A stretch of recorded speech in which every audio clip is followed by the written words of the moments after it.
In today's video, I'm going to teach you how to get a cashier's check from Charles Schwab if you're making a large payment where the recipient needs guaranteed funds, like a home purchase, a deposit, or a certified payoff. A cashier's check is often what they'll ask for. Schwab can do this for you, but the process is a little different from what you might expect at a traditional branch bank, so let's walk through it clearly. First, make sure you have the right type of account. You need a Schwab Bank Investor checking account for this service. If you only have a brokerage account, you won't be able to request a cashier's check directly from that.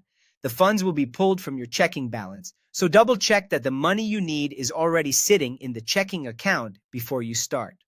If you recently moved funds, give them time to settle so there are no delays when you place the request.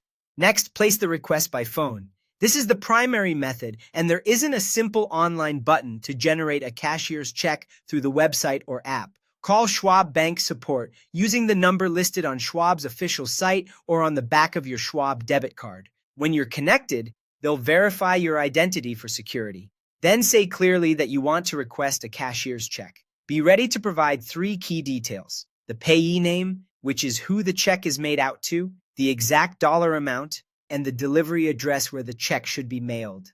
Take your time to confirm spellings and numbers because the bank will print exactly what you provide. If you're unsure about any formatting, ask the representative to repeat the details back to you. Once everything is confirmed, Schwab will process the request over the phone and issue the check. A few important expectations can save you stress. There is no instant branch pickup for cashier's checks with Schwab. Their branches aren't full-service bank counters, so you generally can't walk in and get a check on the spot. Plan around mailing time instead. Standard mail typically takes a few days. If you're up against a deadline, ask for rush delivery, which usually arrives in about 1 to 2 days. It's smart to build in a little buffer and let the recipient know a check is on the way. That's it. Have the right checking account, call Schwab to request the check, provide accurate details, and choose the delivery speed that fits your timeline. Follow these steps and you'll have your cashier's check with minimal hassle.